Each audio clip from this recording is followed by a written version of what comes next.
4 astronauts are currently embarking on a historic journey, closer to the moon than any human in over half a century.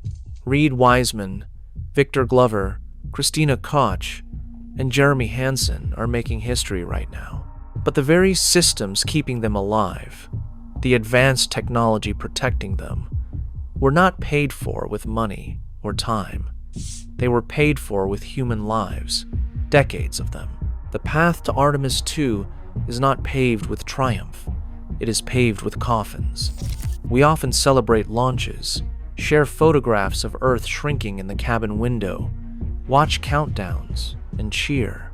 Yet, behind every successful mission lies a graveyard of lessons. Lessons learned only because someone died first. Artemis II did not begin on April 1st, 2026. Its true genesis lies on a January evening in 1967, inside a sealed capsule filled with pure oxygen, where 3 men tragically burned alive on a launch pad in Florida. Gus Grissom, a seasoned veteran, had flown in Mercury and commanded the first Gemini mission, making him one of NASA's most experienced astronauts. Ed White was the first American to walk in space, a man so enamored with being outside his spacecraft that Mission Control had to order him back inside. Roger Chaffee, the youngest at 31, was the rookie, a naval aviator who had spent years preparing for his first journey to space. On the 27th of January, 1967, these 3 were sealed inside the Apollo 1 command module at Launch Complex 34, Cape Kennedy, for a routine countdown simulation. They weren't going to space that day. They were simply practicing. The spacecraft was pressurized with pure oxygen at a pressure slightly above atmospheric.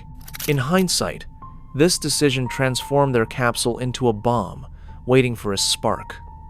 Problems emerged early. Communications were so poor that a frustrated Grissom stated over the radio, "We got the moon, but we can't talk between 3 buildings." He questioned how they could communicate between Earth and the moon if they struggled between 2 nearby buildings.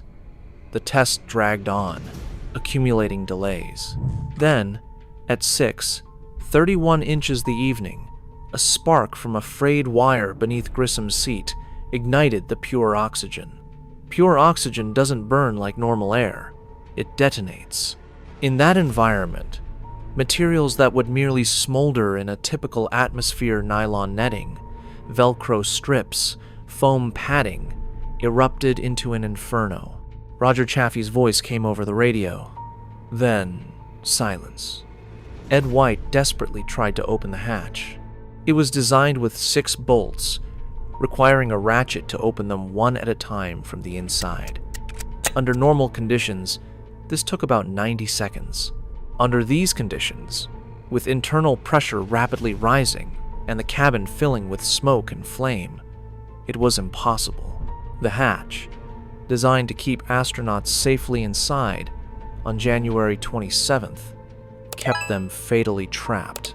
27 technicians on the pad rushed to help, but were driven back by heat and smoke so dense they couldn't see their own hands.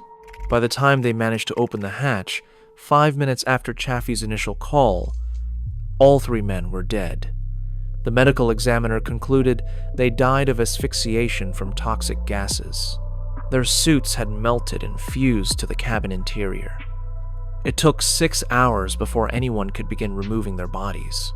The subsequent investigation identified over 1,400 safety problems with the Apollo spacecraft. Yes, 1,400.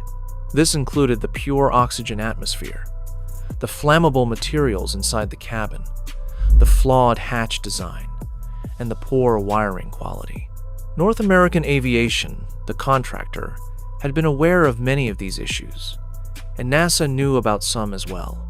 Gus Grissom himself was so frustrated with the spacecraft's quality that his crew once posed for a mock portrait with their heads bowed in prayer, hands clasped, sending it to the program manager with the inscription, "It isn't that we don't trust you, Joe, but this time we've decided to go over your head." He was joking, and then he was dead. NASA halted crewed Apollo flights for 20 months. They redesigned the hatch to open in seconds. They replaced the cabin atmosphere with a nitrogen and oxygen mix during ground tests. They stripped out every flammable material they could find. They rebuilt the spacecraft from the inside out. Gene Kranz, the flight director, gathered his team after the fire and shared a statement that became a guiding creed. "We were too gung-ho about the schedule, and we blocked out all the problems we saw each day in our work. Every element of the program was in trouble, and so were we." 2 years later, Apollo 11 landed on the moon. The command module that safely carried Neil Armstrong, Buzz Aldrin, and Michael Collins through re-entry and splashdown was a direct descendant of the lessons written in the deaths of Grissom, White, and Chaffee. The quick-release hatch, the fire-resistant materials, the wiring standards, the redesigned cabin atmosphere procedures all stemmed from that tragic evening at Pad 34. Launch Complex 34 itself was decommissioned in 1969. Today, it stands abandoned on the Cape, overgrown with weeds and wild pepper trees, slowly rusting in the Florida salt air. A faded sign reads, "Abandoned in place." 3 granite benches sit at its base, 1 for each man. Every January, families and friends return to lay flowers. The connection between Apollo 1 and Artemis II is not abstract. The Orion spacecraft atop the Space Launch System rocket utilizes a quick-release hatch system, fire-resistant interior materials, and a mixed gas atmosphere during ground operations. These are not coincidences. They are direct design lineages. Every one of these features exists because 3 men could not escape a burning capsule in time. Just 3 months after the Apollo 1 fire, on the 24th of April 1967, cosmonaut Vladimir Komarov became the first person to die during a space mission. His Soyuz 1 spacecraft was plagued with problems from the moment it reached orbit.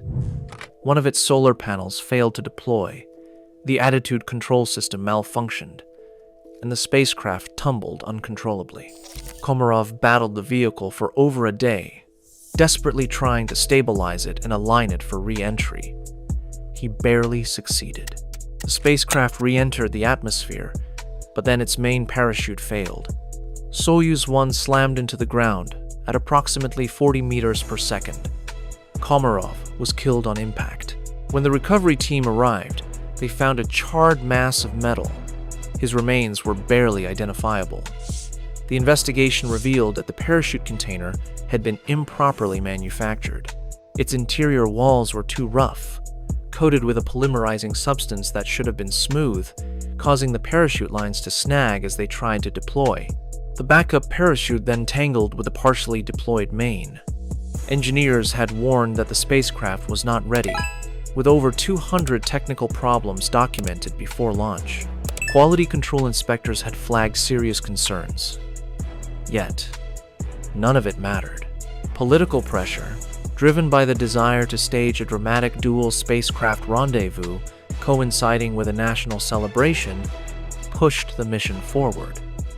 Komarov reportedly knew he was likely going to die. Yuri Gagarin, his close friend and backup pilot, had tried to bump him from the flight, reasoning that Soviet leadership would never risk the life of the world's most famous cosmonaut and would cancel the mission entirely. But the scheme failed. When colleagues asked Komarov why he didn't simply refuse to fly, his answer was devastating in its simplicity. If he refused, Gagarin would go in his place. He would not let his friend die for him. So, he climbed into a spacecraft he knew was broken. He orbited Earth for over a day as systems failed around him. And when the parachute didn't open, he fell. Gagarin himself died 11 months later in a jet crash at the age of 34. 4 years later, the Soviets suffered their worst spaceflight disaster. On the 30th of June, 1971, cosmonauts Georgy Dobrovolsky, Vladislav Volkov, and Viktor Patsayev were returning to Earth after spending 22 days aboard Salyut 1, the world's first space station. They had broken every endurance record. As their Soyuz 11 descent module separated from the orbital module, a pressure equalization valve opened prematurely. At an altitude of 168 kilometers, still firmly in the vacuum of space, the air inside their capsule began to bleed out. They were not wearing pressure suits. The Soyuz spacecraft had been designed to carry 3 cosmonauts, but only if they wore no suits, as the cabin was too small to accommodate 3 suited men. This was a known compromise, a weight-saving measure, a gamble. The valve was hidden beneath the cosmonauts' seats. There is evidence they tried to find and close it manually, a process that would have taken several minutes. Even under ideal conditions, they had less than 1 minute. Within 30 seconds of the valve opening, the cabin pressure dropped to near vacuum. They lost consciousness. Within 2 minutes, they were dead. The capsule continued its descent in fully automatic mode. The parachute deployed, and it landed softly in Kazakhstan, exactly as planned. When the recovery team opened the hatch, expecting to greet 3 triumphant space explorers, they found 3 dead men still strapped in their seats, blue-faced and silent. Resuscitation attempts were futile. The entire Soviet space program halted for 2 years. When flights resumed, cosmonauts wore pressure suits during launch and re-entry, always, with no exceptions. The Soyuz was redesigned to carry only 2 cosmonauts instead of 3, creating enough room for both men to wear full pressure suits. That requirement persists to this day across every crewed spacecraft on Earth, including Orion. The Orion Crew Survival System, suits that the Artemis II crew wore during their launch and demonstrated today as the spacecraft approaches the moon, exist because of Dobrovolsky, Volkov, and Patsayev. Because 3 men suffocated in the silence of space while a valve the size of a coin bled their atmosphere into nothing. On the 2nd of August 1971, about a month after the Soyuz 11 funeral, Apollo 15 astronauts David Scott and James Irwin placed a small aluminum figurine and a plaque on the surface of the moon at the Hadley Rill landing site. The plaque listed the names of 14 astronauts and cosmonauts who had died in the pursuit of space exploration. Dobrovolsky, Volkov, and Patsayev were on it, as were Grissom, White, and Chaffee. Americans and Soviets, side by side on the moon. It is still there. Then came the Space Shuttle era. On the 28th of January 1986, the Space Shuttle Challenger broke apart 73 seconds after liftoff. Aboard were 7 crew members, including Krista McAuliffe, a high school teacher from New Hampshire, selected from over 11,000 applicants to be the first civilian in space. Millions of school children watched the launch live, many from their classrooms. The cause was an O-ring seal in the right solid rocket booster. The morning was unusually cold at Cape Canaveral, and the rubber seals had stiffened in the low temperatures, losing the flexibility needed to maintain a tight seal between booster segments. Hot combustion gas leaked through the failed seal, burned through the external fuel tank, and the vehicle disintegrated. Engineers at Morton Teocol, the contractor that manufactured the boosters, had warned NASA the night before that the O-rings might not perform in the cold, recommending a delay. NASA managers pushed back.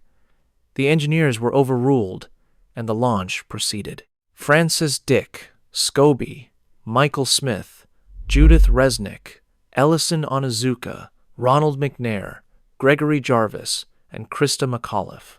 7 names, 7 people. The subsequent investigation found that the crew cabin survived the initial breakup largely intact. At least some of the crew were conscious after the vehicle broke apart. Emergency oxygen packs had been activated. The cabin fell for 2.5 minutes before hitting the Atlantic Ocean at roughly 320 kilometers per hour. That impact was not survivable.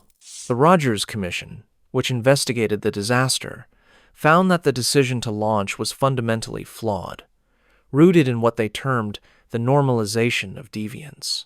O-ring erosion had been observed on previous flights. Rather than treating it as a warning, NASA treated it as an acceptable risk because previous flights had landed safely. Each successful landing with damaged O-rings made the damage seem more normal until the morning it killed 7 people. NASA created an entirely new office of safety, reliability, and quality assurance. They redesigned the solid rocket boosters and implemented escape systems. They mandated that crew members wear pressure suits during ascent and re-entry, a practice the shuttle program had initially abandoned to make flights feel more routine.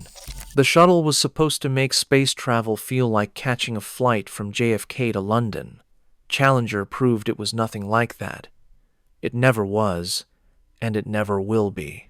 17 years later, almost to the day, the pattern tragically repeated itself.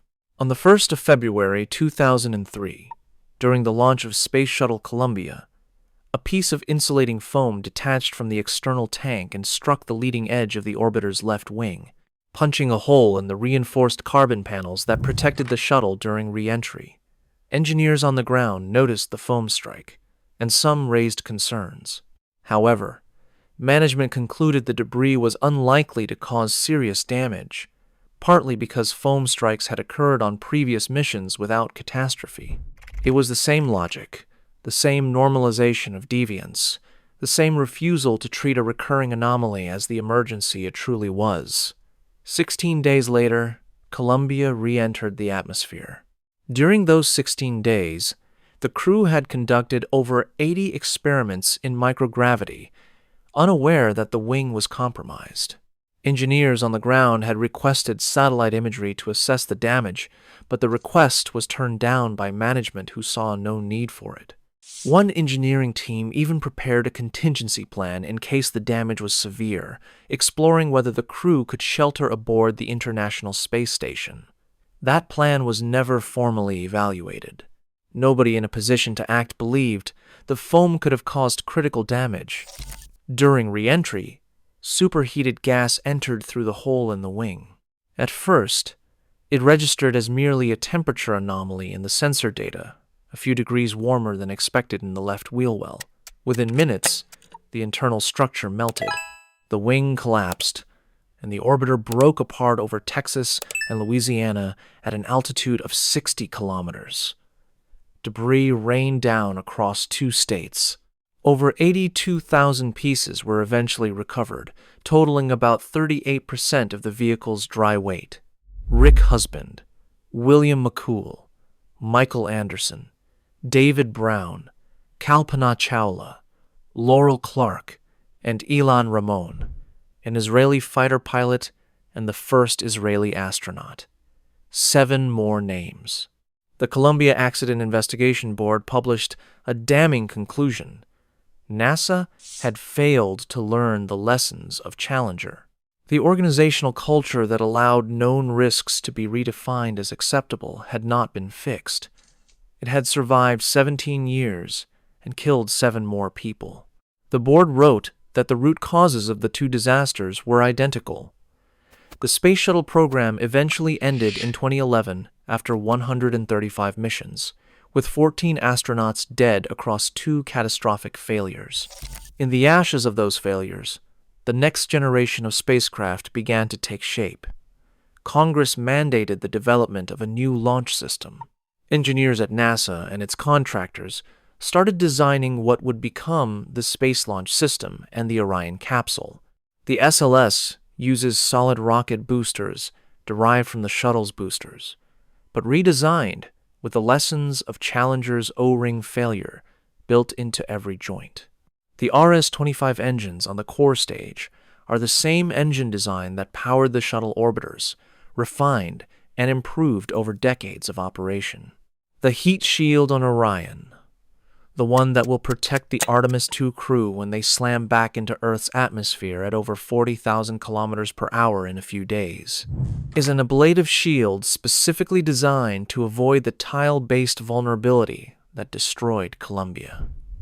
When Artemis I flew uncrewed in 2022, the heat shield performed well overall, But engineers discovered unexpected erosion in the ablative material sections, where the protective coating wore away more than models predicted. This was a problem. Rather than ignore it, rather than normalize it the way NASA had normalized foam strikes, the program paused. Engineers investigated. They adjusted the re-entry profile for Artemis II, changing the trajectory to reduce the stresses on the shield. They delayed the mission. They rolled the rocket back to the vehicle assembly building to fix a helium issue. They ran additional tests. The launch slipped from late 2024 to September 2025, then to February 2026, and finally to April 2026. Each delay was criticized. Each delay cost money. And each delay was the direct result of a space agency that had learned, through the deaths of 21 people, that schedule pressure kills. That is the invisible inheritance of Artemis II. It's not just the hardware, the hatch designs, the pressure suits, and the heat shield materials. It's the culture, the willingness to stop and fix a problem, even when political pressure is enormous, even when the budget is bleeding, even when the public is impatient. That willingness was purchased at the highest possible price. There are names most people don't know. Valentin Bondarenko, a Soviet cosmonaut trainee, died in March 1961, just weeks before Gagarin's historic flight, when fire broke out in a pressurized oxygen chamber during an endurance test. He was 24 years old. His death was covered up by the Soviet government for decades. Theodore Freeman, a NASA astronaut, was killed in 1964 when a goose struck his T-38 jet trainer during a routine flight, shattering the canopy and flaming out both engines. Charles Bassett and Elliot C., the original crew of Gemini 9, died in a jet crash in 1966 while approaching the McDonnell plant in St. Louis in bad weather. Clifton Williams was killed in a T-38 crash in 1967. Robert Lawrence, the first African-American astronaut, died in an F-104 crash the same year. Michael Adams died when his X-15 went into an uncontrollable spin and disintegrated at an altitude of approximately 20 kilometers. Michael Alsbury, the co-pilot of Spaceship Two, was killed in 2014 when the vehicle's feathering mechanism deployed prematurely during a powered test flight. These names rarely appear in the headlines. They don't have memorial ceremonies broadcast on national television, but each one of them contributed something to the body of knowledge that keeps astronauts alive today. Each death was a data point in the ongoing, painful education of the human species on how to leave its home planet without dying. Every ejection seat protocol, every flight envelope restriction, every crew escape system refined over the decades carries the fingerprints of someone who ran out of altitude, speed, or time. And then there are the people whose names we will never know. On the 24th of October 1960, at the Baikonur Cosmodrome in Kazakhstan, an R-16 intercontinental ballistic missile exploded on the launch pad during pre-launch testing. The blast and ensuing fire killed around 120 people, military personnel, and civilian engineers, including Marshal Mitrofan Nedelin, the commander of the Soviet rocket forces, who had been sitting just 20 meters from the rocket to pressure his teams to work faster. The Soviet government classified the entire disaster for decades. Another explosion at the Plessetsk Cosmodrome in 1980 killed 48 more. These were not astronauts. They were the technicians, the welders, the propellant handlers, the people who built the machines, fueled them, and tightened the bolts. Their names are not on any memorial that most people would recognize, but they are part of this story too. Every piece of ground safety infrastructure at Kennedy Space Center, every fueling procedure, every blast radius calculation, descends from lessons learned in fires and explosions that killed workers whose only ambition was to do their job and go home. As of this moment, 791 people have traveled to space. 19 of them died doing it. a fatality rate of 4%. If you include ground tests, training flights, and preparation accidents, that number climbs past 30. If you count the ground crew and civilians killed in launch accidents, the unacknowledged technicians, the unnamed workers at Baikonur, Cape Canaveral, and facilities across the world who were vaporized in explosions or poisoned by propellant leaks, the number reaches well past 150. Right now, somewhere in the void between Earth and the Moon, 4 people are alive inside a capsule, designed to keep them breathing in conditions that would kill an unprotected human in about 15 seconds. They will fly around the far side of the Moon, farther from home than any human has traveled since December 1972. They will see things that only 24 people in all of history have ever seen with their own eyes. The launch abort system above their capsule, designed to yank them free of the rocket in a fraction of a second if something went catastrophically wrong during ascent, works because of Apollo 1. The pressure suits they are wearing exist because of Soyuz 11. The solid rocket booster joints beneath them were redesigned because of Challenger. The heat shield beneath their feet was stress-tested with extra caution because of Columbia. The culture that delayed their launch 3 times to fix problems rather than fly with known risks was forged in the deaths of 21 astronauts and cosmonauts who were not as lucky. Artemis II did not begin just days ago on a launch pad in Florida. It began in a burning capsule at Pad 34. It began in a crater on the Russian steppe where a cosmonaut hit the ground because his parachute would not open. It began in a depressurized cabin where 3 men turned blue and silent while their spacecraft landed perfectly. It began 73 seconds into a cold January morning when 7 people, including a schoolteacher, fell from the sky. It began when foam nobody took seriously punched a hole in a wing nobody checked. It began in classified explosions at Soviet cosmodromes that killed workers whose names were erased from public record. It began every time a test pilot climbed into a jet, knowing the margins were thin and the consequences were permanent. The crew named their Orion spacecraft Integrity. They chose the name, they said, to honor the trust between the people making the mission possible. Over 300,000 individual components were integrated into a single vehicle by teams working across the globe. But integrity also means wholeness, completeness. The spacecraft is whole because every crack, every failure, every catastrophe in the history of human spaceflight has been stitched into its design. It carries the scar tissue of 60 years of trial, death, and trial again. Those are the people who built Artemis II, not with their hands, but with their deaths.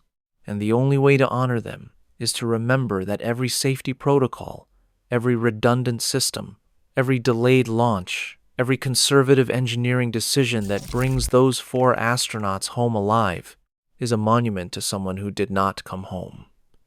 Gus Grissom once said after his Gemini 3 mission in 1965, "If we die, we want people to accept it. We are in a risky business, and we hope that if anything happens to us, it will not delay the program. The conquest of space is worth the risk of life." Less than 2 years later, he was gone. But the program did not stop. It changed. And because it changed, 4 people are alive tonight, 300,000 kilometers from home, flying toward the moon inside a spacecraft built on everything we learned from losing them.